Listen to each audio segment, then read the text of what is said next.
Dari jam 10. 10-nya minggu lalu apa hari ini? Hari ini. Jadi saya bersenang sekali tadi pagi sebelum mulai ya. Yes, saya ya, cerita sedikit, saya tadi pagi mendarat di sini. Lalu jangan. Terus saya tiba bersama dengan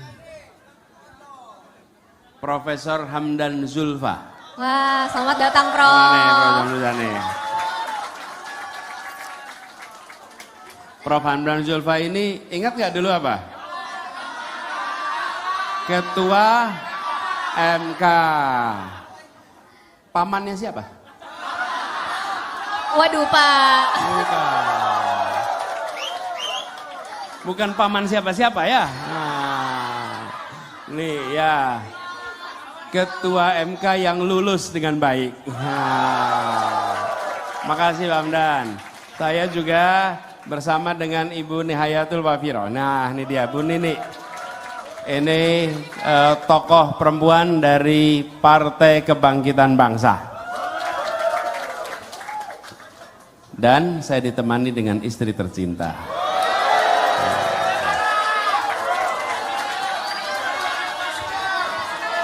Ya.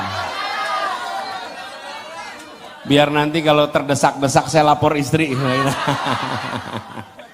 Nah, terus begitu tiba, saya dijemput teman lama. Waktu itu saya aktif di pergerakan mahasiswa. Saya jadi ketua Senat Mahasiswa UGM. Dan kawan saya ini adalah ketua Senat Mahasiswa UI. Namanya Zulkifli Mansah. Nah, ini dia nih. Jadi dengan Pak Zul ini bukan kenal gara-gara sama-sama gubernur, bukan. Kenalnya karena dulu sama-sama di pergerakan mahasiswa. Nah, di sini banyak nggak yang aktivis mahasiswa?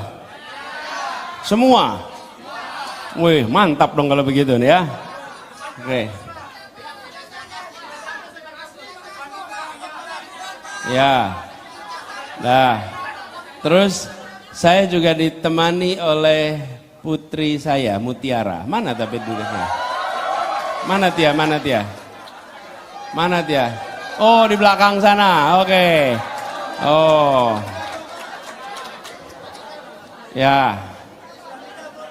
Nah.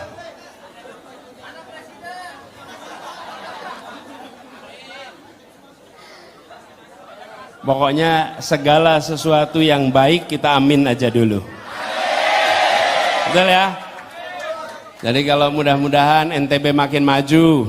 Amin. Indonesia adil makmur. Amin. Indonesia ada perubahan. Amin. Ya. Pak Anies, ada yang nanya tadi, kenapa anaknya kok nggak dapat kursi, Pak? Kenapa? Kenapa kok anaknya nggak dapat kursi? Oh. Iya.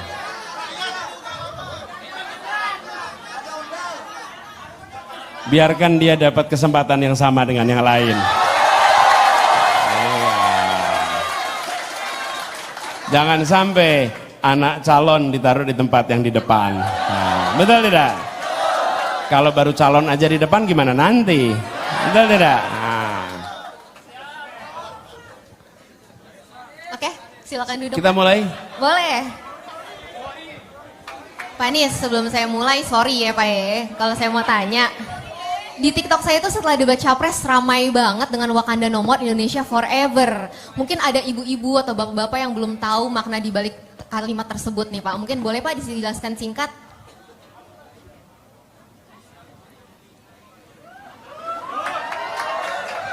Gini. Akhir-akhir ini kita menemukan fenomena yang tidak seharusnya terjadi. Apa itu? Banyak yang merasa takut untuk mengungkapkan kritik. Banyak yang merasa khawatir untuk mengungkapkan kenyataan.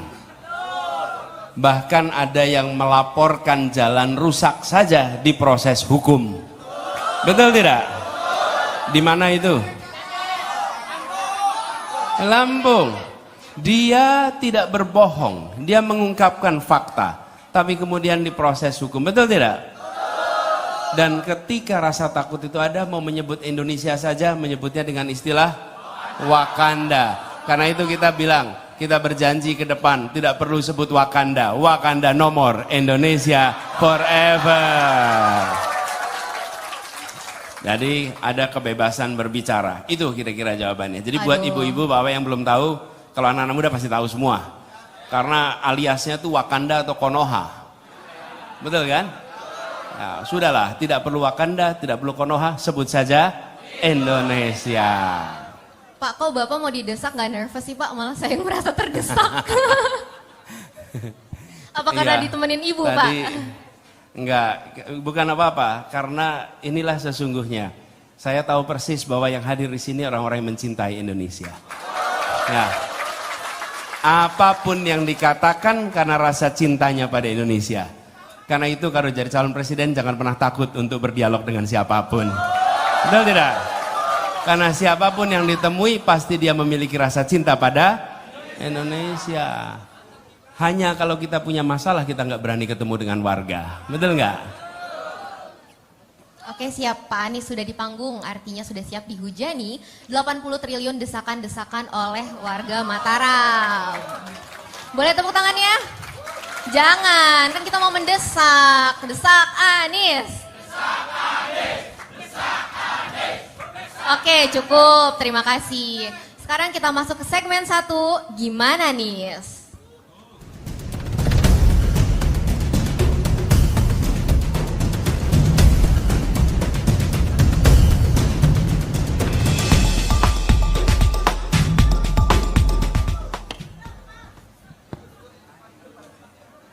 Oke Pak, jadi di segmen pertama ini Bapak akan ditanyakan seputar isu lokal yang juga relevan dengan isu nasional. Nanti akan ada di layar sebelah sini pertanyaannya.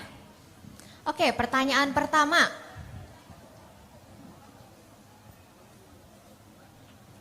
Oke, saya bacakan aja. Di Lombok ini banyak pembangunan infrastruktur, salah satunya pembangunan sirkuit Mandalika. Namun ironisnya Pak, indeks pembangunan manusia di Lombok ini berada di urutan ke-6 se-Indonesia. Dan angka buta huruf tertinggi kedua se-Indonesia. Bahkan angka stuntingnya masih sangat tinggi Pak. Nah bagaimana nih Pak cara Bapak untuk membangun infrastruktur sambil tetap memprioritaskan pembangunan manusianya? Ya, gini. Pembangunan pada intinya adalah tentang pembangunan untuk manusia. Ketika kita membangun prasarana dan sarana itu untuk manusianya, bukan sekedar untuk sarana dan prasarana itu sendiri. Karena itu orientasi kita harus pada pembangunan kualitas manusia. Nah, itu sebabnya kami melihat mengapa bicara tentang keadilan menjadi prioritas kami. Karena kita menyaksikan indeks pembangunan manusia di Jawa dan Sumatera itu angkanya tahun 2022 itu sama dengan atau dibalik nih, angka yang sekarang dimiliki di Sumatera dengan wilayah lain, Sumatera Jawa itu selisihnya jauh. Jadi bila tahun ini Jawa dan Sumatera angkanya 74, 10 tahun yang lalu 69 Jawa dan Sumatera. Tapi kalau kita lihat Kalimantan, Sulawesi, Nusa Tenggara, Papua dan seluruh wilayah Indonesia di luar dua pulau itu tahun 2022 angkanya 69. Bayangkan Jawa Sumatera 69 10 tahun yang lalu, di luar Jawa dan Sumatera 69-nya baru sekarang. Bukan selisih 4 poin atau 5 poin, selisihnya 10 tahun. Kadang-kadang kita melihat, oh angkanya selisihnya 5 angka. Bukan soal 5 poin, tapi masalahnya selisihnya 10 tahun. Angka yang hari ini ada di Nusa Tenggara, angka yang hari ini ada di Sulawesi, adalah angka yang 10 tahun lalu ada di Jawa dan Sumatera. Artinya apa? Selama ini pemerintah pusat tidak memberikan perhatian yang cukup untuk mendukung pembangunan kualitas manusia di semua tempat di Indonesia. Itu yang mau kita ubah. Jadi pembangunan sarana prasarana itu penting, ya perlu diteruskan, tapi jangan melupakan kualitas manusia. Dan artinya apa itu? 3 unsurnya, kesehatan, pendidikan, harapan hidup. Bila 3 ini diseriusi, insya Allah angka pembangunan manusia kita akan meningkat. Dan begitu IPM-nya meningkat, maka sarana prasarana jadi bermanfaat. Tapi kalau sarana prasarananya disiapkan, tapi manusianya tidak pernah dikembangkan, maka itu menjadi proyek yang bisa mubadzir. Itu sebabnya orientasi kita pada pembangunan manusia dan insya Allah termasuk di NTB ini, gitu ya. Oke Pak, waktunya pas banget, Bapak nggak korupsi waktu ya, padahal saya belum jelasin. Jadi Pak, pertanyaannya nanti akan Waktu Bapak saya jawab. berapa menit? 2 menit Pak. 2 menit, siap. 2 menit, ya.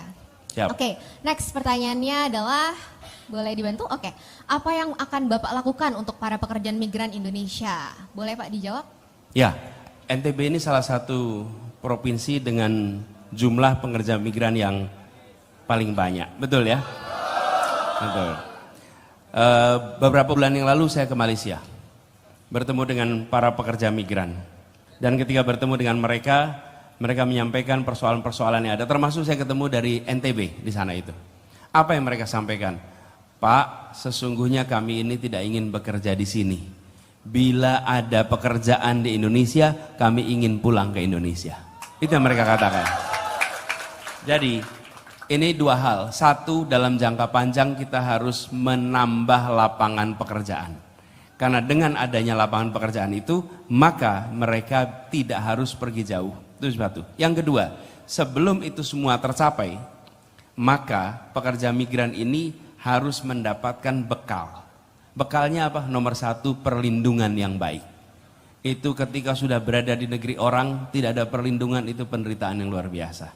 Karena tidak ada yang bisa melindungi kecuali mereka dilindungi oleh negara. Nomor 1 itu perlindungan. Yang kedua, mereka harus punya bekal keterampilan yang cukup sehingga ketika berada di tempat mereka bekerja, mereka bisa mendapatkan pekerjaan yang layak, pekerjaan yang bagus. Yang ketiga, kita harus pastikan bahwa kantor-kantor perwakilan Indonesia di tempat banyak pekerja migran punya cukup staf untuk melayani pekerja migran. Karena ketika mereka membutuhkan pertolongan, mereka tidak bisa pergi kemana-mana kecuali kepada perwakilan kita. Karena itu harus ada penambahan sehingga mereka bisa bekerja dengan baik. Yang tidak kalah penting, perlindungan ketika mereka pulang ke Indonesia. Banyak sekali kita temukan di bandara, mereka menjadi korban dari berbagai macam pribadi-pribadi jahat yang ada di tempat itu, yang kira-kiranya apa? Memanfaatkan kedatangan orang-orang yang baru datang. Perlindungan itu harus kita kerjakan. Kenapa? Karena kita harus sampaikan kepada para pekerja migran ini ucapan terima kasih karena mereka telah mengirimkan begitu banyak dana untuk keluarganya di Indonesia yang membantu menggerakkan perekonomian. Yang kita harus imbangi adalah perlindungan kepada mereka.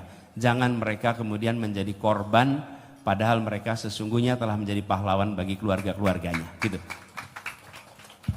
Aduh, jago banget tata kata ya, pantesan Bu Ferry jatuh hati. Oke Pak, next pertanyaan selanjutnya. Gagasan Amin untuk ketersediaan pangan nasional nih Pak, termasuk ketersediaan pangan untuk NTB.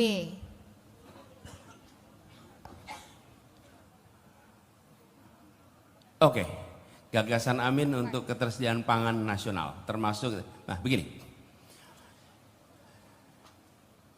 Kita akan mendorong kerjasama dengan petani melalui cooperative farming dan melalui kontrak farming.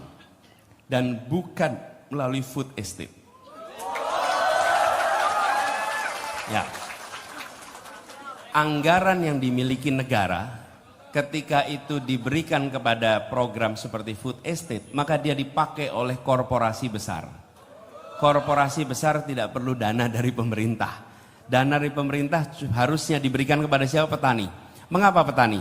Satu, mereka yang sudah bergenerasi menghasilkan pangan bagi kita semua. Ini kita semua pangan dari mereka. Dan mereka hidup dengan kondisi ekonomi yang sangat sulit. Begitu anggaran diberikan, programnya cooperative farming. Artinya apa? Para petani ini membentuk koperasi. Dengan membentuk koperasi mereka akan bisa bercocok tanam di area yang lebih luas. Begitu area yang lebih luas, maka pembagian hasilnya jauh lebih mudah. Yang kedua, kontrak farming. Kontrak farming itu bukan mereka dijadikan pekerja, tapi hasilnya kita kontrak untuk dibeli. Sehingga saat mereka menanam, mereka tahu bahwa hasil nanti panennya sudah ada pembelinya. Dengan ada harga yang disebut sebagai harga dasar dan harga atas. Sehingga mereka punya kepastian. Hari ini petani sambil nanam, sambil mereka tidak tahu nanti harga gabahnya berapa.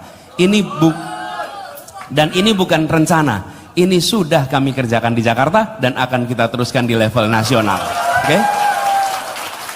Jadi, dengan adanya kontrak seperti itu, petaninya tenang karena sudah ada pembelinya dengan harga yang jelas, dan karena ada kontrak, mereka bisa kredit alat-alat pertanian. Mereka bisa menggunakan ini untuk kebutuhan mereka mencari, kalau perlu ada pinjaman, mereka bisa mendapatkan pinjaman. Kira-kira dengan cara begitu, dana negara bukan untuk korporasi besar, tapi dana negara untuk para petani kebanyakan supaya mereka bisa beroperasi. Oke Pak, terima kasih. Pak, masih semangat atau getar dikit? Semangat dong. Masih semangat. Semangat, semangat. Kalau lemes mau saya persilakan untuk goyang Pak, joget.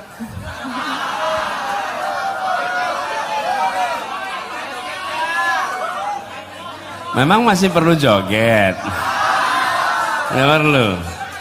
Nggak perlu. Emang kenapa Pak? Nggak perlu Pak? Iya. Jangan bilang gitu dong.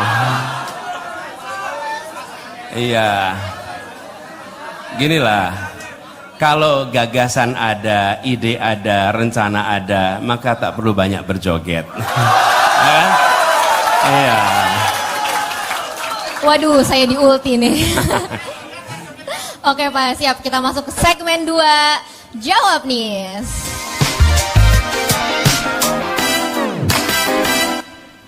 Oke Pak, pertanyaan nih Pak. Belum lama ini Bapak menandatangani kontrak fakta integritas dengan Ijtima Ulama. Kenapa Bapak melakukan itu Pak? Bukankah itu salah satu bentuk politik identitas? Jadi di dalam proses politik sejak kami bertugas di Jakarta dulu, ada banyak unsur masyarakat yang memilih untuk mendukung. Dan ketika mereka menyampaikan dukungan, mereka meminta kepada calon untuk bersedia mengerjakan A, B, C, D, E. Jadi mereka mengatakan, kami akan mendukung, tapi kami meminta Anda melakukan A, B, C, D, F, G. Jadi kami punya kontrak politik dengan warga macam-macam. Dari mulai warga Tanah Merah, kemudian warga banyak sekali, termasuk jaringan rakyat miskin kota untuk penataan kampung-kampung kumuh. Jadi ini bukan pertama kali. Ada dukungan dan dukungan itu meminta kita melakukan A, B, C, D, F, G. Dan teman-teman bisa lihat, ketika kita mendapatkan dukungan dari Ijtima Ulama, mereka memiliki 13 poin. 13 poin itu bisa dibaca oleh siapa saja, semuanya tahu. Dan isinya adalah untuk kemajuan bangsa dan negara. Kami siap untuk melakukan yang sama dengan kelompok manapun selama itu sejalan dengan prinsip Pancasila, Undang-Undang Dasar 45, dan untuk kemaslahatan bagi seluruh masyarakat. Nah, ini kemudian menjadi ikatan. Di satu sisi ada tanggung jawab mendukung, di sisi lain kalau nanti amanah diberikan, kami punya tanggung jawab untuk melaksanakan yang menjadi komitmen. Ini adalah praktek modern. Kenapa? Karena kalau yang primitif pakainya rupiah. Betul tidak? Nah, kita tidak terjebak dalam urusan yang rupiah. Kita kerjakan prinsip modern di mana amanat itu dijalankan untuk kepentingan-kepentingan publik. Jadi kami terbuka. Kalau ada yang mau mendukung dengan meminta untuk kami melakukan ABC dan FG, kita baca sama-sama. Bila itu sejalan dengan prinsip Pancasila, prinsip Undang-Undang Dasar 45, dan prinsip adil makmur untuk semua, maka yuk kita bersama-sama bergerak untuk perubahan. Oke Pak, saya sebenarnya mau muji jawaban Bapak, tapi ini acaranya desak Anies Pak, bukan dukung Anies. Mau apa tadi rencananya? Mau muji Bapak. Oh muji, sebenarnya. boleh aja, nggak apa-apa. Gak mau Pak. Oke, kita lanjut Pak, pertanyaan selanjutnya. Sekarang ini Pak banyak kritik, katanya menteri-menteri sering punya konflik kepentingan atau konflik of interest. Gimana Bapak menjamin kalau nanti jadi presiden, menteri-menteri tidak akan punya konflik kepentingan? Ya, Bapak Ibu sekalian, itu harus dijaga konsisten.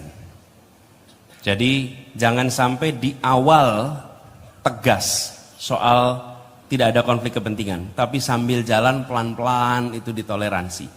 Menurut saya harus ada penjagaan yang konsisten di sini. Jadi komitmennya setiap bertugas di wilayah publik, maka dia harus bekerja atas nama publik. Dan itu ditegaskan. Teman-teman sekalian, begitu seseorang disumpah memegang jabatannya, maka ucapannya, tindakannya, tanda tangannya itu atas nama negara, bukan lagi atas nama pribadi. Karena itu dia tidak boleh lagi bekerja untuk kepentingan dirinya, kepentingan pribadi, karena dia sudah sumpah.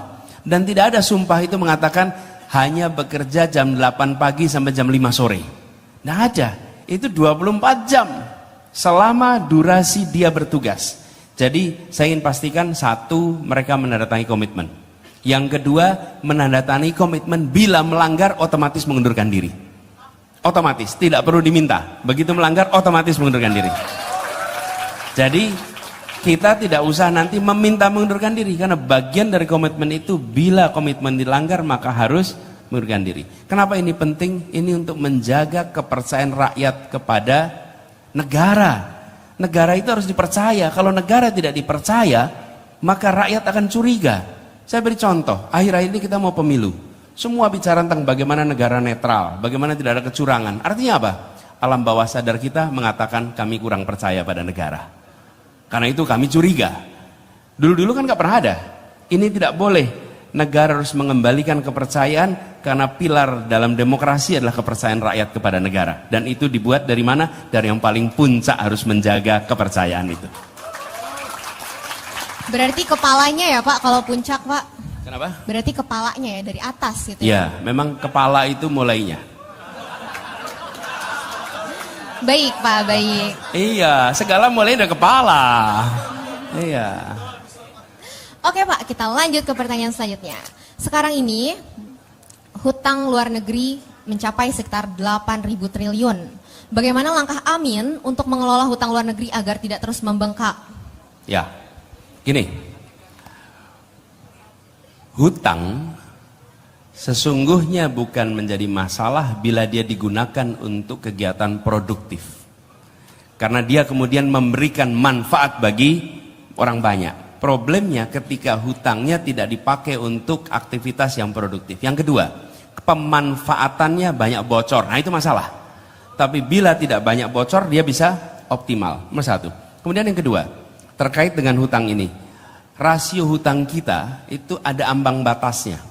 Saat ini rasionya 37%, sekitar 8.000 triliun, 37% dari GDP kita. Kita menargetkan diturunkan itu menjadi di bawah 30%. Bagaimana caranya? Dua. Nomor satu, hutangnya dikecilin. Nomor dua, GDP-nya digedein. Oke? Karena dua cara itu akan membuat menjadi 30%. Nah, kita ingin GDP-nya dibesarkan.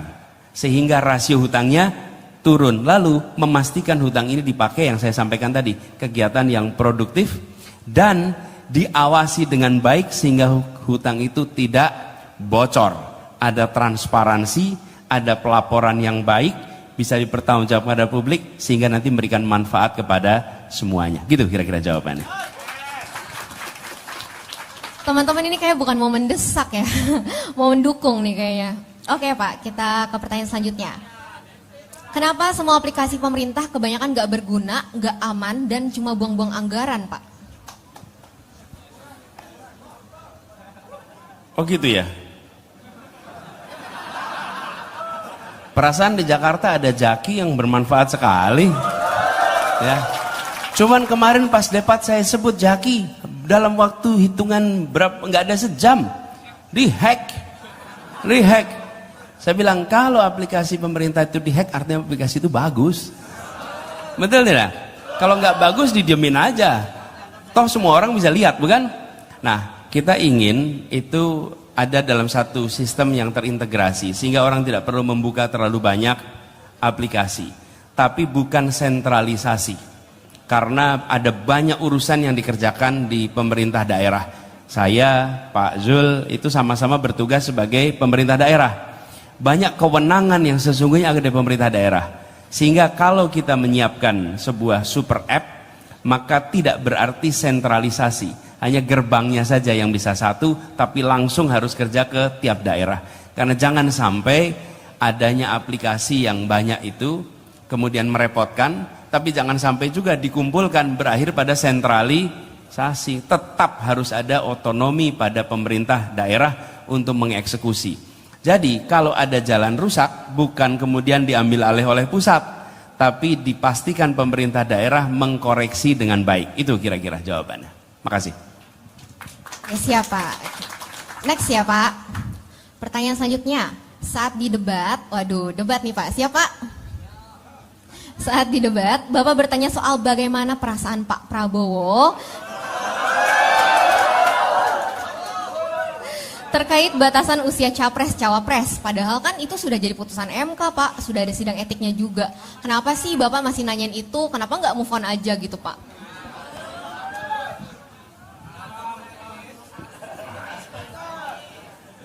Ini terdesak ini. Gini, saya ada bekas ketua MK di sini. Boleh ya, saya minta ketua MK aja jawab ya. Boleh ya. Pak Jul, di sini Pak Jul. Ayo ke Pak Jul, Pak Hamdan, Pak Hamdan. Pak Hamdan.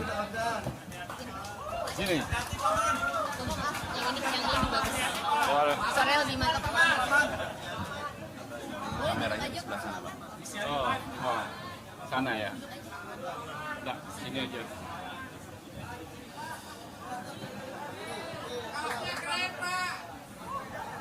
Jadi, apa tadi? Kenapa Pak Prabowo atau Pak Anies masih menanyakan? Kenapa soal itu? Iya. Jadi ini bukan persoalan move on, tidak move on. Tapi ini adalah persoalan bangsa dan persoalan negara. Kita itu tahun 2001 ada TAP MPR. TAP MPR 2001 itu mengenai etika berbangsa dan bernegara. Seluruh pejabat negara, seluruh warga negara, sampai kapanpun itu harus memiliki, mengembangkan, dan menghormati etika. Jadi, etika itu kan menyangkut baik dan buruk, budaya malu. Kalau tidak punya etika, dia tidak punya malu.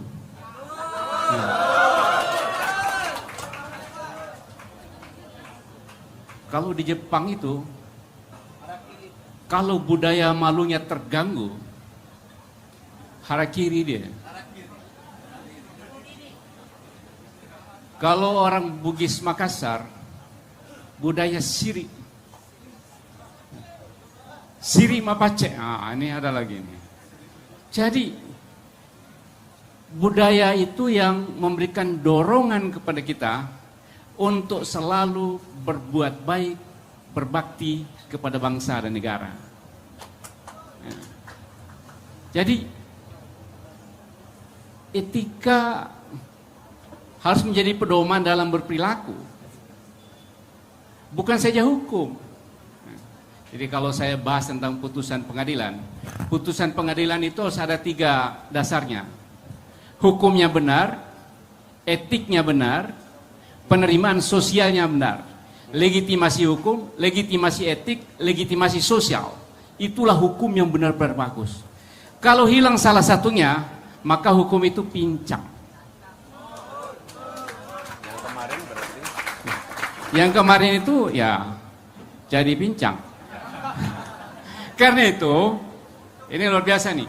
Kalau ada pelanggaran etik berat dalam suatu pengadilan, dalam suatu putusan pengadilan, ya, menurut undang-undang ini, undang-undang kekuasaan kehakiman, ya, itu putusan itu harus dianggap tidak sah karena kehilangan landasan etiknya dan harus diproses ulang. Ya. Jadi itulah masalah etik, bukan masalah move on, tidak move on, tapi ketika pejabat pemerintahan, atau calon pejabat pemerintahan tidak menghormati atau mengabaikan etik, kita tidak bayangkan bagaimana bangsa kita ke depan. Terima kasih. Jadi tadi Pak Hamdan kalau saya bagi garis tiga, dia harus benar secara hukum, benar secara etik, dan diterima secara sosial. Jadi kalau yang peristiwa itu dari tiga ini bagaimana, Pak Hamdan?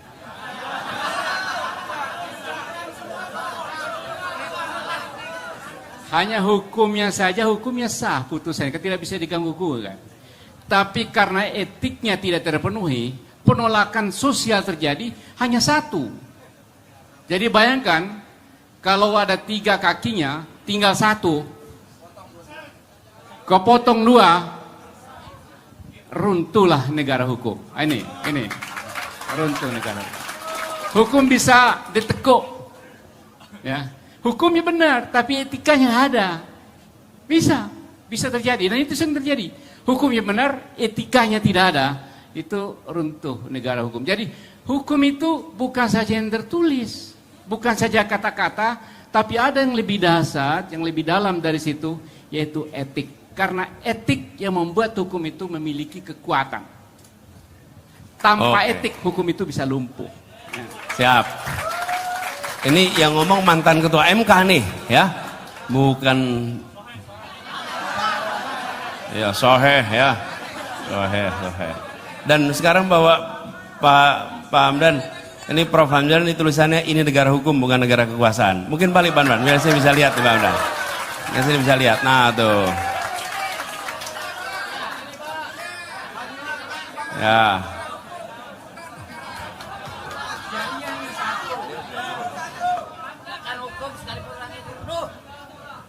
Oke, sip.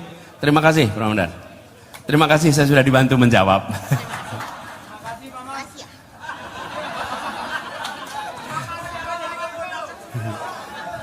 Pengen jadi calon ya?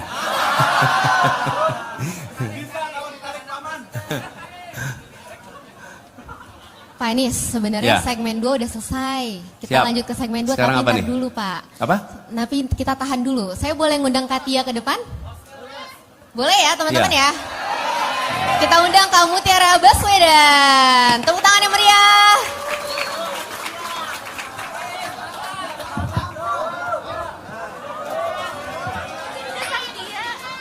Kenapa? Silakan. Apa? Nggak mau diinterogasi kok Pak. Didesak kan? Betul. Halo Katia. Selamat datang. Terima kasih. Boleh duduk Kak, silakan. Terima kasih. Katia.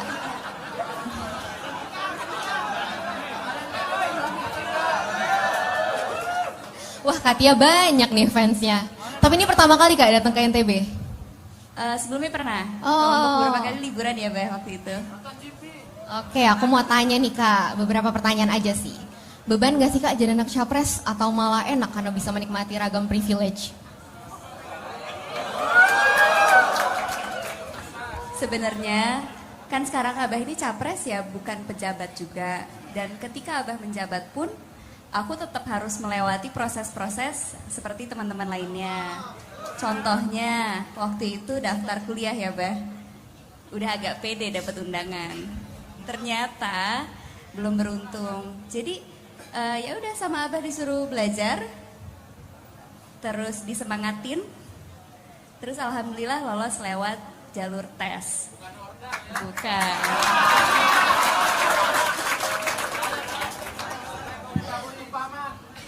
Cuman saya cerita sedikit. Pada waktu dia nggak lolos, itu apa namanya? Apa namanya istilahnya? SNMPTN waktu itu. SNMPTN. Dipikirnya karena bapaknya Mendikbud, maka si anak pasti akan lolos SNMPTN. Jadi ketika dia nggak dapat, malah jadi berita. Beritanya adalah nggak diterima dan dia pulang ke rumah itu, kenapa nggak lulus jadi omongan semua orang? Katanya. Lulus Jadi- salah, nggak lulus salah. Tapi dia bilang udah daftar aja, mudah-mudahan lulus. Jadi kita juga ikut doain. Yang penting dia tidak memanfaatkan ordalnya untuk dapat kesempatan. Oke, pertanyaan terakhir Kak. Manggilnya Abah ya?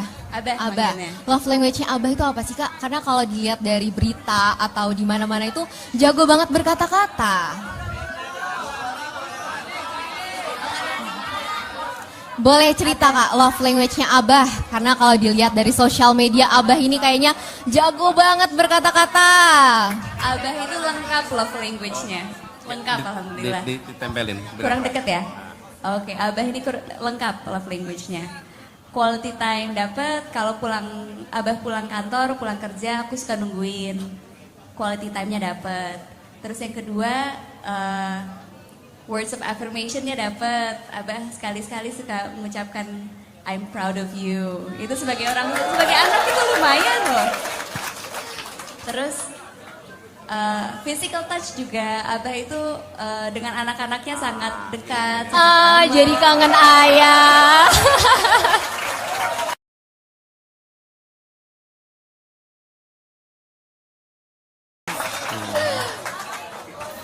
Dan juga kalau Abah lagi jalan-jalan,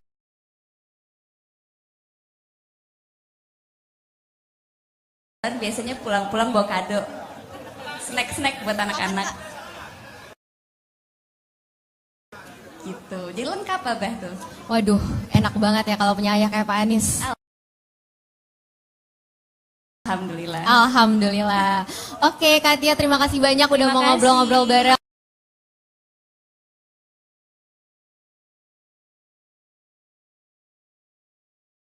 Sehat selalu Kak Tia. Terima kasih. Thank you. Terima kasih.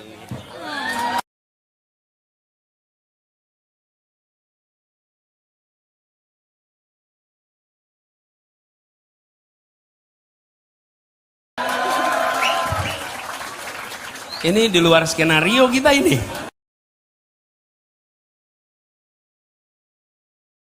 Tapi emang nggak punya skenario sih. Pokoknya kalau datang ke acara desak itu, baca desak itu begitu turun sampai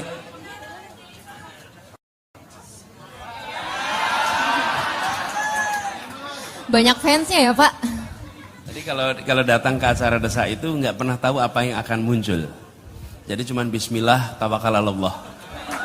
Mudah-mudahan pertanyaan.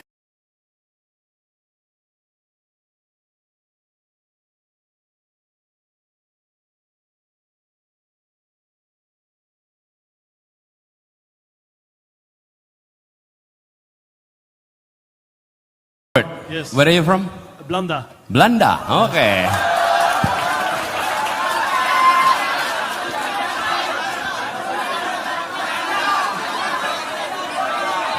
Ini turis kita hormati. Ayo, A lot of tourism now is in Bali. Ini turis kita hormati. Ayo, A lot of tourism now is in Bali. A lot of tourism now is in Bali. Okay. Do you want to get it more to Lombok or to Sumbawa or other islands? Do you? No, can you put your microphone closer? Yes, you hear me better? Yes, I can hear you better now. Okay, you hear my question or not? No, can you repeat? The tourism now is a lot of in Bali. And do you want to get the tourism more to Lombok, Sumbawa or other islands? Sure. Yes? Yes, You we would like to do that. no, no. No, you don't want to do that. No, that's not my, like, do you have an idea? Okay, sure. Is that your question? Yes. Okay, sure. How long have you been in Bali? Now for almost 6 months. 6 months. Do you enjoy? Sorry? Do you enjoy Bali? No, I haven't been a lot to Bali. But you've been here. More to Java and Sumbawa. Sumbawa. And How do you like Sumbawa? I love it, really, yes. Beautiful. Yeah. I think saya jawab untuk beliau ya. I think I'd like to see more tourists visiting islands across Indonesia. Not only in Bali. Yes, Bali is an entry point for so many people across the globe, when they hear the word Bali, they imagine the beauty of nature and culture. Both were provided in Bali. But in fact,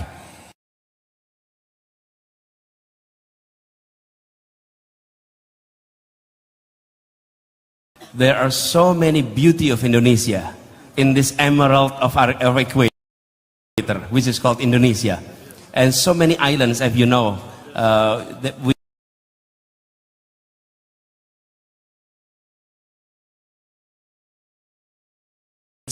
which provided nature and culture, including in West Nusa.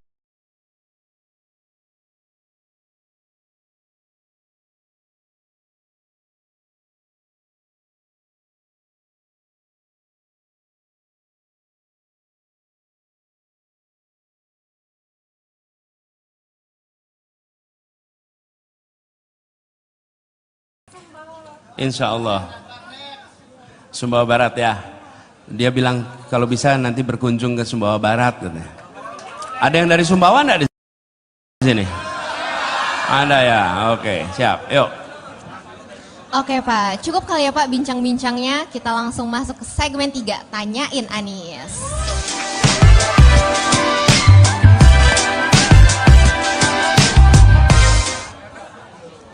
Oke, aturannya masih sama dengan Desak Anies sebelumnya. 1 orang, 1 pertanyaan dan durasinya hanya 1 menit. Lebih dari itu akan saya cut ya. Oke, tunggu. Turun dulu semuanya, turun.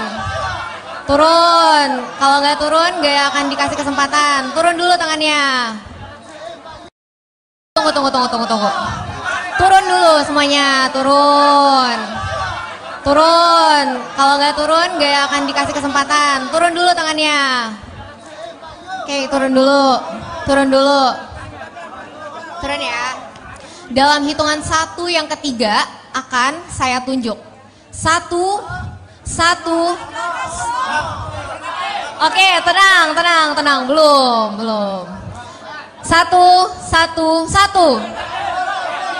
Sebelah sini dulu ya, sebelah sini. Boleh yang pakai alma mater? Ya. Tes. Silakan.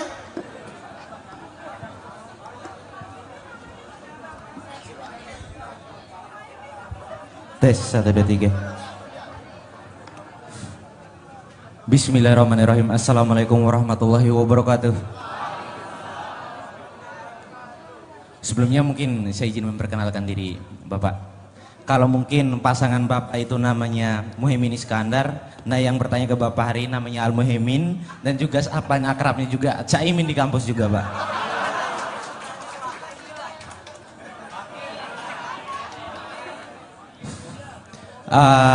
Saya berasal dari kampus Politeknik Medika Farma Husada Mataram dan sekarang menjabat sebagai Presiden Mahasiswa Politeknik Medika Farma Husada Mataram.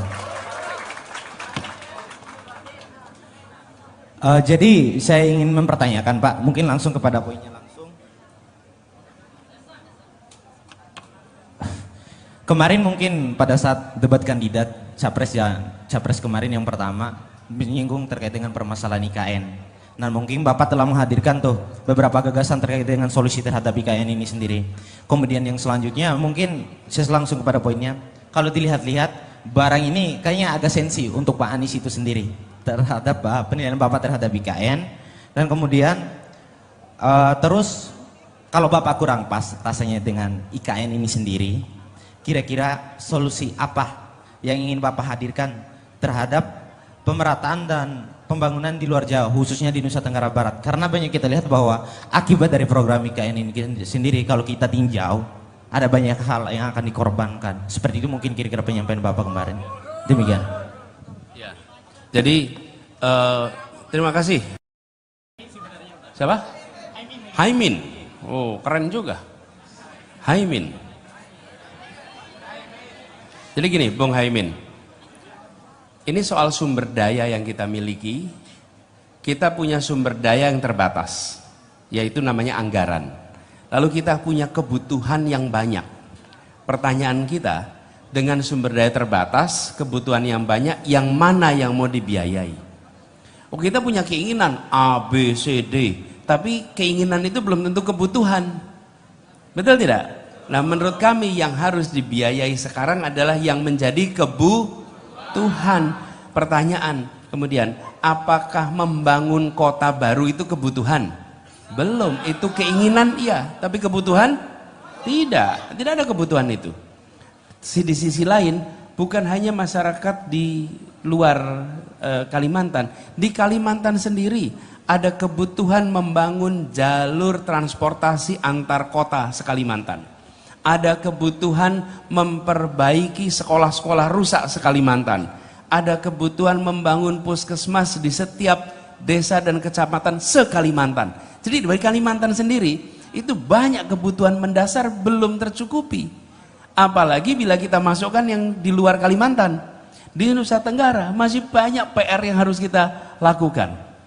Karena itulah kenapa saya melihat alokasi anggaran kita itu sebaiknya digunakan untuk kebutuhan-kebutuhan yang urgen, kebutuhan-kebutuhan mendasar, supaya bisa dirasakan manfaatnya oleh orang banyak. Tapi kalau kita membangunnya hanya satu titik, satu kota, yang merasakan manfaat adalah aparatur negara. Yang nanti menikmati gedung-gedung itu siapa?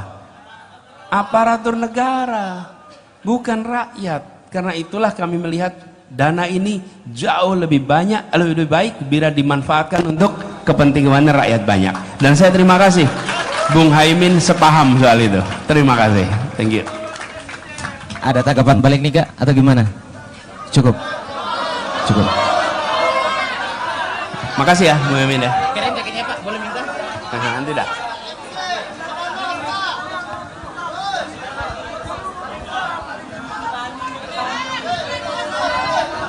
Gini. Biar adil, kan tadi udah. Teman-teman boleh tenang dulu, bantu ya, dibantu. Oke, biar adil karena tadi saya udah milih, sekarang gantian Pak Anies yang pilih. Jangan. Oh, oke. Rifka aja, Rifka yang pilih. Oke, siapa? Perwakilan perempuan ya, teman perempuan. Sebentar. Boleh turun dulu? Boleh turun dulu, aku hitung ya, aku hitung. Tapi teman-teman perempuan aja, oke? Karena tadi laki-laki sudah diwakilkan. Dalam hitungan 1 yang ketiga. 1 belum 1 boleh ibu yang di belakang pakai jubah ungu ya.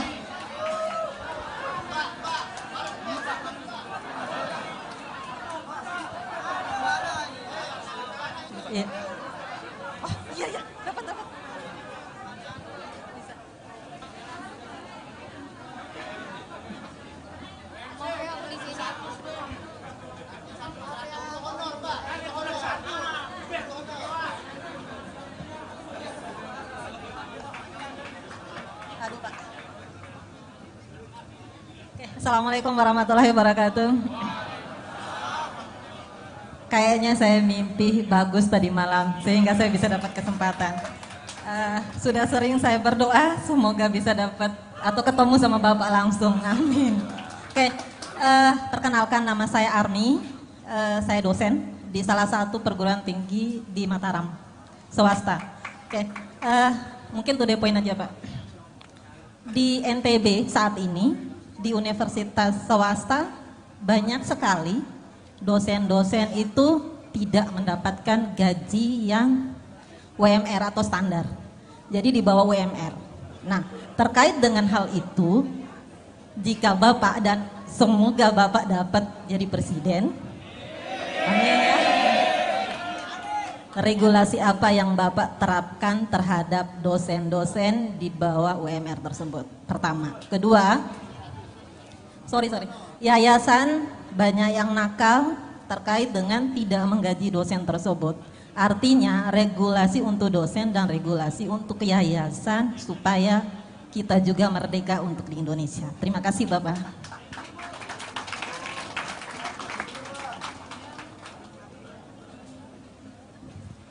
Bu Armi, terima kasih. Ibu dosen, mengajar apa Bu?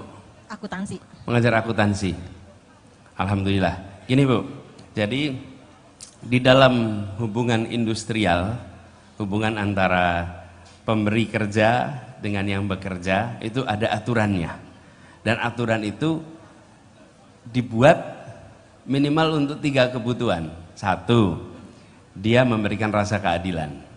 Yang kedua, dia jelas membagi manfaat, memberikan manfaat. Yang ketiga, dia memberikan kepastian. Nah, aturan itu harus ditegakkan. Jadi, insya Allah nanti ini bagian dari komitmen yang kami akan lakukan karena keluhan ini ada di banyak tempat. Bukan hanya di NTB, di banyak tempat. Dan bukan hanya kampus. Banyak pemberi kerja tidak menjalankan kewajibannya dengan baik, dengan memberikan 1, upahnya di bawah UMR. Yang kedua, pembayaran upahnya tidak dilakukan dengan tertib. Yang begitu insya Allah jadi prioritas untuk ditertibkan. Ya, oke, makasih. Ya itu, sama kan ditertibkan? Ya, oke. Makasih ya Bu Armi. Salam buat teman-teman dosen. Saya serahkan pada MC. Saya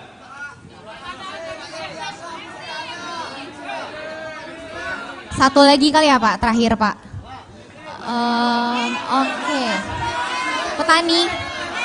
Oke, boleh silakan. Ya.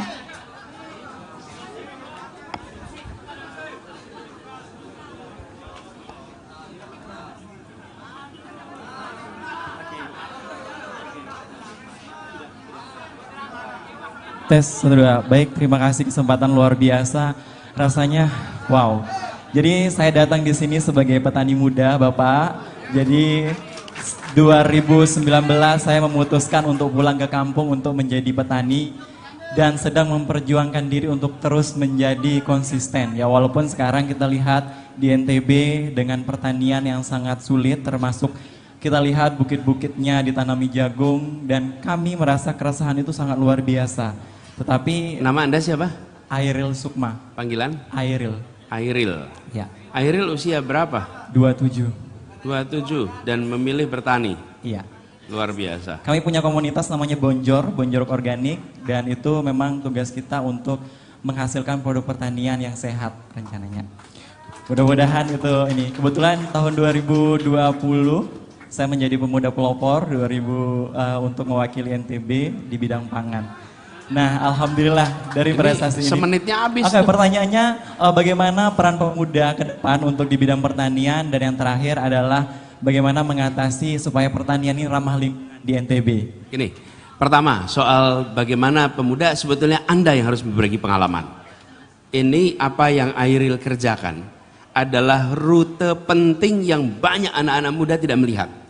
Kalau ditanya sektor apa yang sampai kapanpun akan ada. Salah satunya adalah sektor pangan. Pangan. Nah, banyak di antara anak-anak muda mau di sektor pangan tapi di hilir. Hilir itu apa? Bikin kafe, bikin restoran, itu hilir.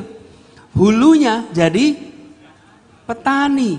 Dan pertanian itu, kalau pertanian secara makro, itu meliputi unsur pertanian nih. Pertanian itu sendiri, perkebunan, perikanan, kelautan, kehutanan, itu semua adalah pertanian dan itu hulu. Jadi kalau ada anak muda mau ambil sektor yang dalam jangka panjang akan selalu eksis, salah satunya sektor pertanian.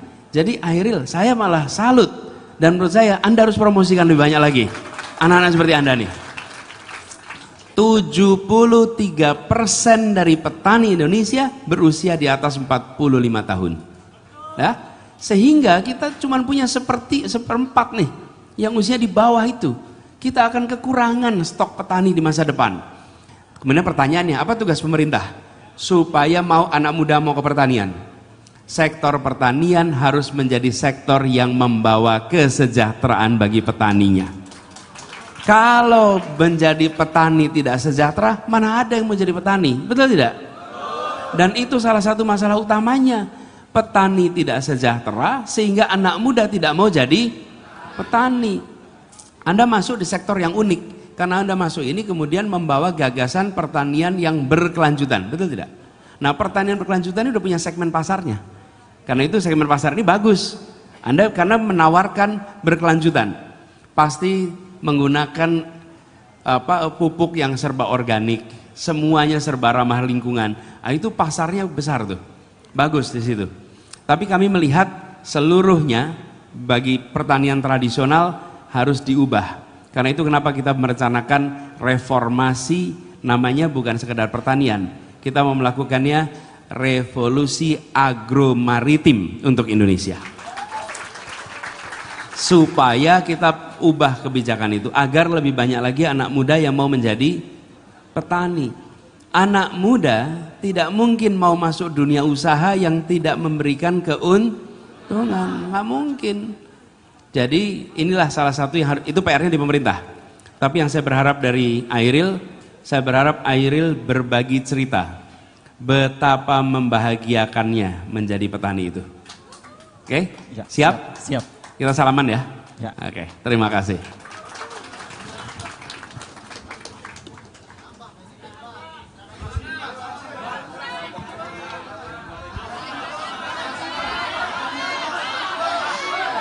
Teman-teman boleh tenang dulu, boleh tenang dulu. Kita ngejar waktu ya karena Pak Anies sudah harus kembali lagi nih. Kasih satu lagi nggak apa-apa. Satu lagi boleh, oke. Perempuan atau laki-laki Pak? Terserah. Boleh yang pakai kemeja hijau ya.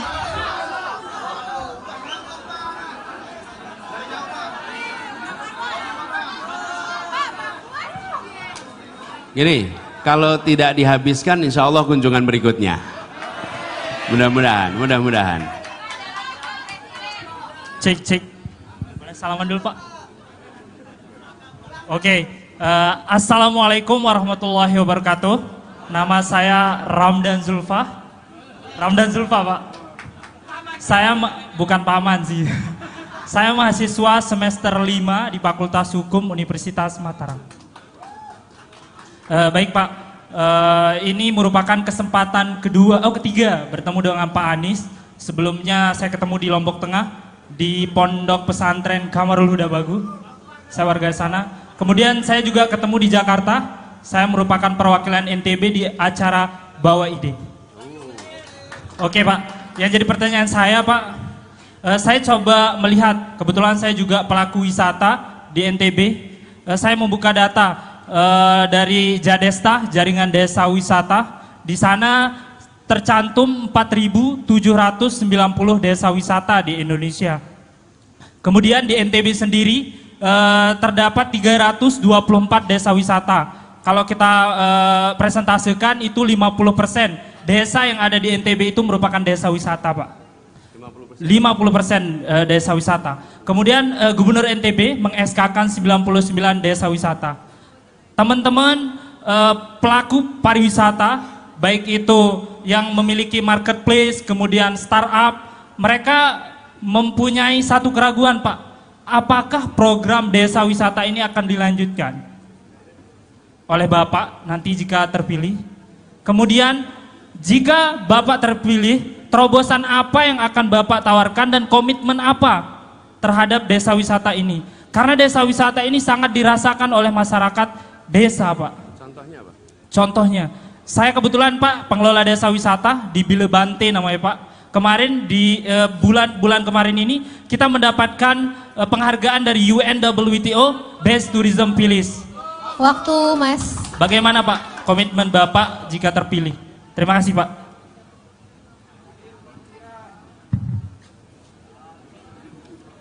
Ya, Bung Ramdan Zulfa. Ya. Makasih. Jadi pertama soal desa wisata. Desa wisata ini sesungguhnya pola pariwisata yang paling bisa memberikan kesan. Kenapa? Ketika wisatawan dari luar datang dan dia tinggal di hotel dengan setting bintang 5 yang suasananya mirip tempat mereka berasal, maka dia mendapatkan pengalaman yang minim. Tapi ketika dia tinggal di sebuah desa dan bersama-sama dengan masyarakat, maka dia mengalami bukan sekedar menonton, tapi dia menjalani kehidupan seperti masyarakat setempat. Betul kan? Itu yang biasa disebut dengan istilah cultural tourism. Cultural tourism itu bukan sekedar menonton budaya lain, tapi mengalami budaya lain. Dan kalau dia mengalami, maka dia lebih menghormati budaya kita. Di sisi lain, dia akan pulang menceritakan pengalamannya pada begitu banyak orang, karena dia bukan hanya menonton, tapi mengalami. Nah, ini kenapa pola cultural tourism ini bagus sekali. Jadi, kalau boleh saya cerita sedikit, saya sudah bicara tentang cultural tourism ini tahun 92. Waktu itu ada World Cultural Tourism Conference, dan saya menjadi mahasiswa yang berbicara tentang pentingnya cultural tourism. Oke? Nanti Anda boleh cari artikelnya. Ada artikelnya di situ tentang cultural tourism tahunnya 92, dan ini kenapa saya percaya ini penting? Menjadi pembeda antara datang menonton dan datang mengalami. Nah, jadi apa yang tadi disampaikan Bung Ramdan, kalau dari sisi komitmen pribadi, insya Allah diteruskan. Mas diteruskan. Bahkan saya, I'm a believer of cultural tourism sejak tahun 92. Kalau dihitung ke sekarang sudah berapa tahun tuh? Cuman jangan dihitung lah, jadi kelihatan tua nantinya. Anda belum lahir barangkali, belum lahir. Jadi kita setuju sekali, dan Bung Ramdan teruskan itu. Itu sebuah endeavor yang penting sekali, ya, gitu. Oke, makasih. Salam buat teman-teman bawa ide semuanya, oke? Sip. Oke, baik teman-teman, cukup ya. Ini begini. Ya, nggak apa-apa dah. Nih guru honor kasih dah. Saya udah terakhir ya. Oke.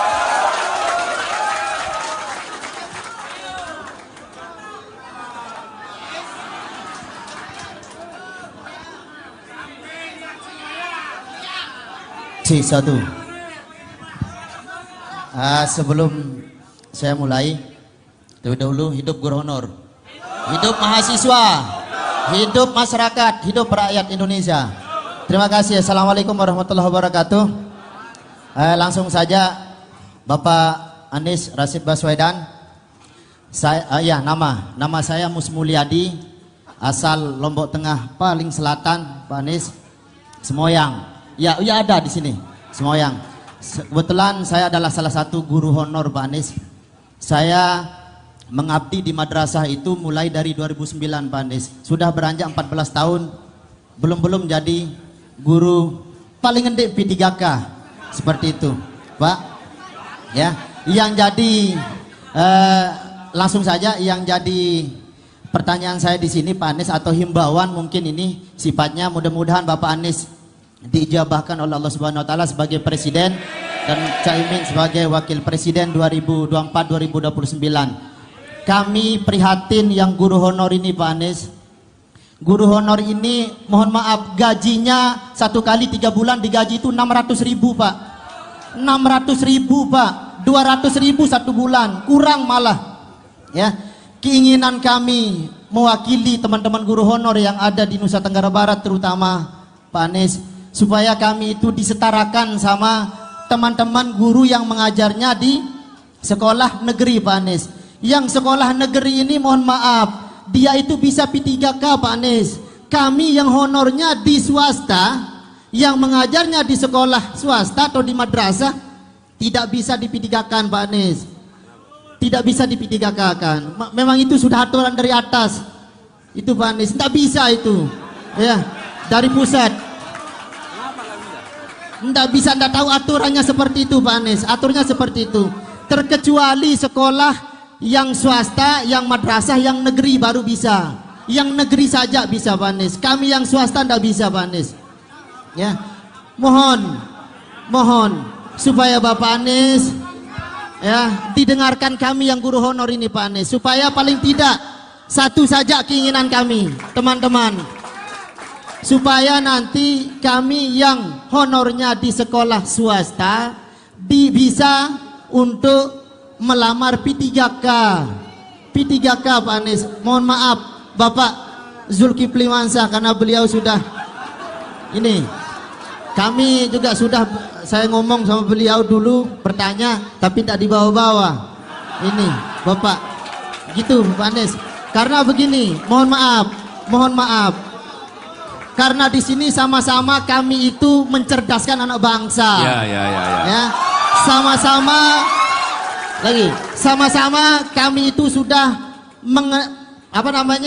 sudah kuliah Pertanyaannya? S1. Ya. Pertanyaannya apa? Itu aja tadi itu permintaan supaya kami itu namanya siapa? disetarakan. Namanya siapa? Mus Mulyadi. Mus Mulyadi. SPD. Ya, karena kami guru. Ya, itu saja. Ya. Bisa ditangkap nih ini, Pak Anies. Ya. Ya, sebelum makasih. saya tutup dulu Pak Anies, berikan saya kesempatan untuk menyampaikan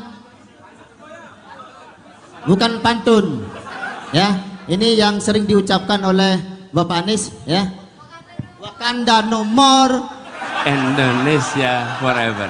Indonesia Forever. Terima kasih. Wassalamualaikum warahmatullahi wabarakatuh. Makasih. Oke, baik. Cukup ya Pak Anies?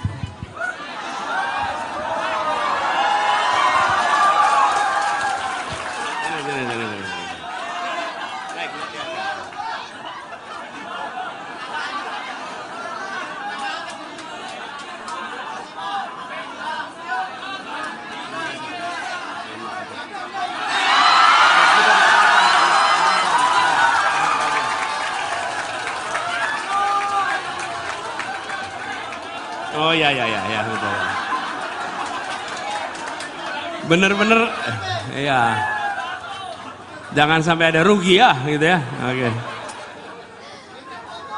Gimana Pak? Cukup Pak? Oh keren. Keren ya Pak, mantap-mantap. Kenapa? Pak Mpus Mulyadi, terima kasih. Pak Mpus ini sudah menjadi guru 14 tahun. Mengajar dengan gaji yang sangat minim. Dan tetap mengajar. Istiqomah.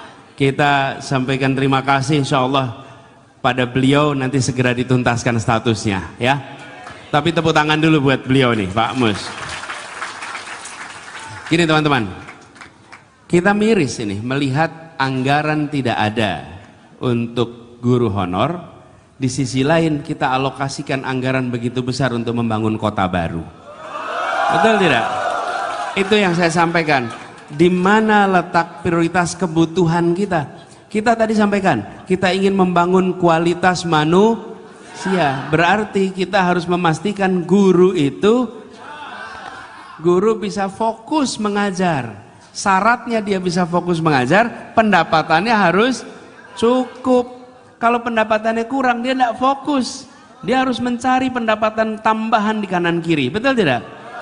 Dan itu salah satu program kita Pak Mus. Kita ingin agar guru-guru statusnya menjadi punya kepastian. Dan kita sampaikan tadi dalam berbagai forum, kita ingin menghentikan diskriminasi antara negeri dan swasta dalam berbagai kebijakan. Dan perbedaan perlakuan sekolah negeri dan sekolah swasta, sekolah umum dan sekolah agama. Dan ini bukan kewenangannya Pemprov, ini kewenangannya pemerintah pusat. Jadi jangan tanya gubernur, ini pemerintah pusat ini. Dan betul, saya juga sebagai gubernur dulu ada punya kendala di situ. Tapi ini kewenangan di pemerintah pusat. Karena itulah kemudian, insya Allah nanti ini kita bawa. Ini aspirasi bukan hanya aspirasi Pak Mus. Ini aspirasi guru-guru di seluruh Indonesia. Ya, jadi kami merasa ini PR yang harus segera dibereskan. Nah, harapannya nanti kesejahteraannya meningkat, gurunya juga jadi pembelajar. Dia mampu untuk belajar terus-menerus dan dia bisa mencerdaskan anak-anak kita sehingga menjadi anak-anak yang berakhlak, anak-anak yang mandiri, anak yang dirasakan manfaatnya. Teman-teman sekalian, saya ingin sampaikan terima kasih. Terima kasih karena saya harus meneruskan perjalanan kembali ke Jakarta. Dan terima kasih sudah hadir semua di sini. Terima kasih pada semua yang memilih datang ke tempat ini. Oke, kita semua ingin perubahan di tempat ini. Betul. Kita ingin perubahan dan kita ingin agar kemajuan betul-betul dirasakan oleh semua. Nah, ini Bapak Ibu sekalian, semua yang tambah satu itu tidak pernah selesai. Oke? Iya, memang begitu. Jadi kita cukupkan di sini. Terima kasih. Ada closing dari moderator atau? Dari Bapak aja. Oh, dari saya. Teman-teman ya, puas.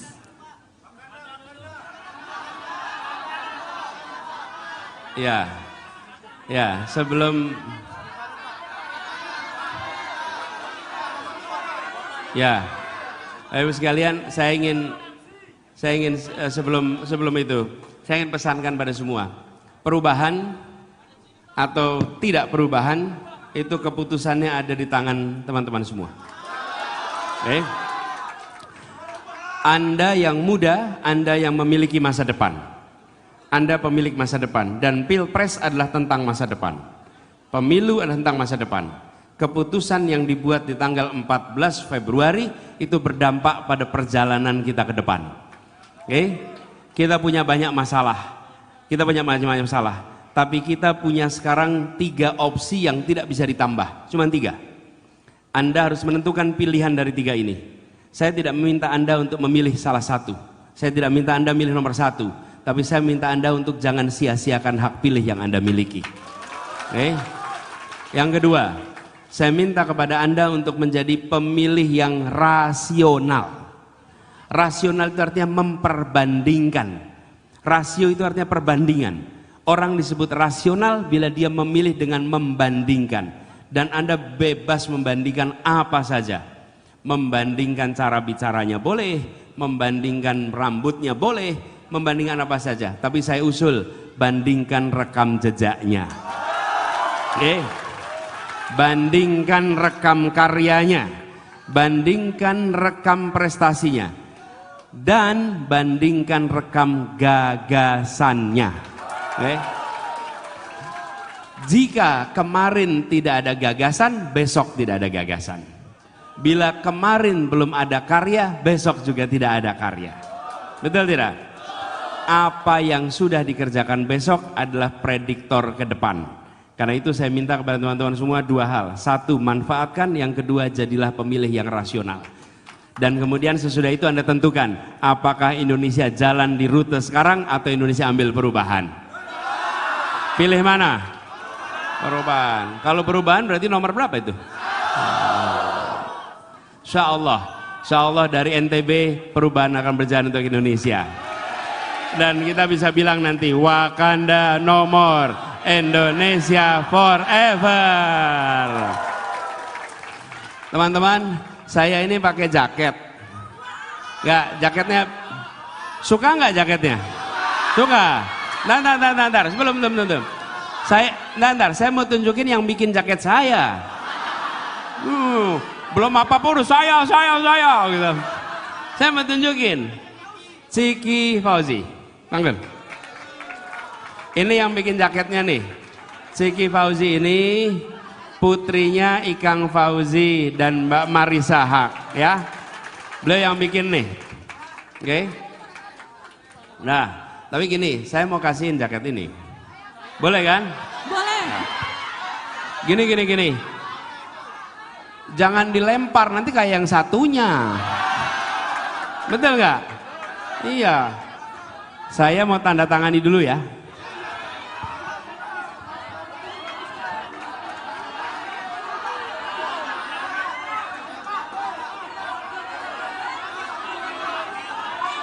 Teman-teman mohon tenang ya, mohon tenang.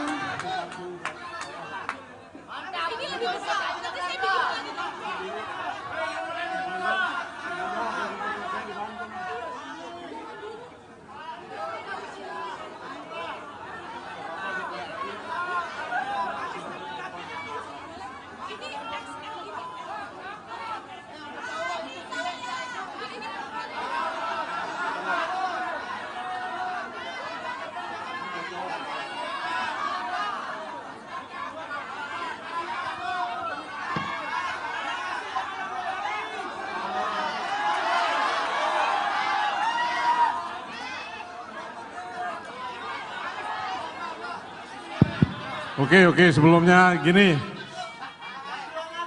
Jadi yang bikin jaket ini ibunya namanya Marisa Haq. Nah, bapaknya namanya Ikang Fauzi. Dulu wakil gubernur saya di Banten. Nah. Jadi ada 1 buat cowok, 1 buat cewek ya, Mas Anies ya.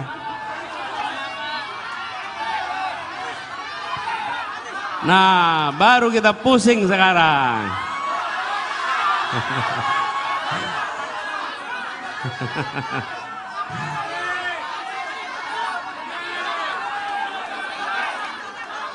Gimana cara baginya coba ini?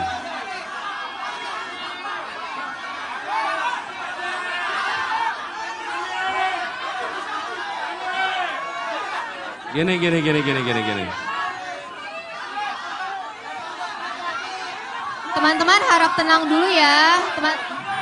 Oh. Ini.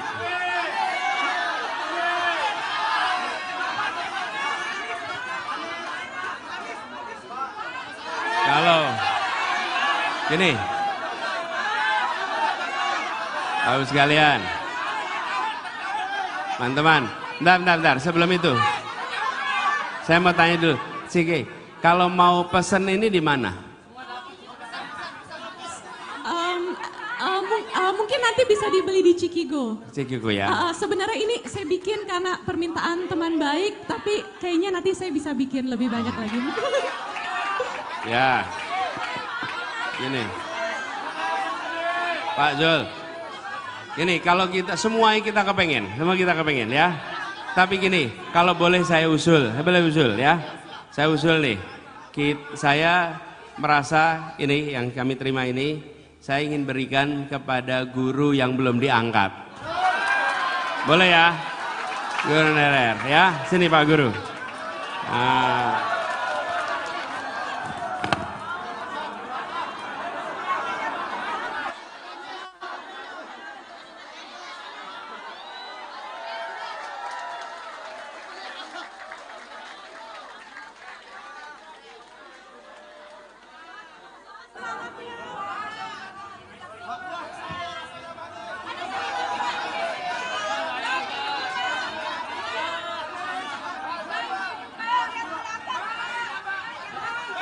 Yang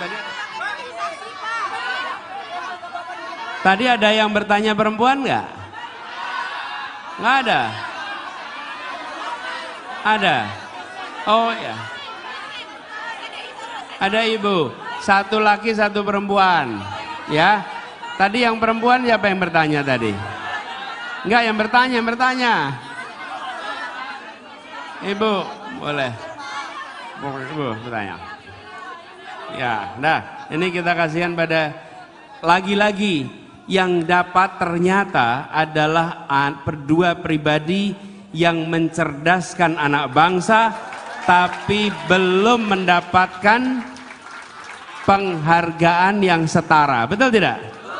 Yang satu guru honorer 14 tahun dia diangkat, yang satu dosen yang tidak mendapatkan haknya dengan baik, betul?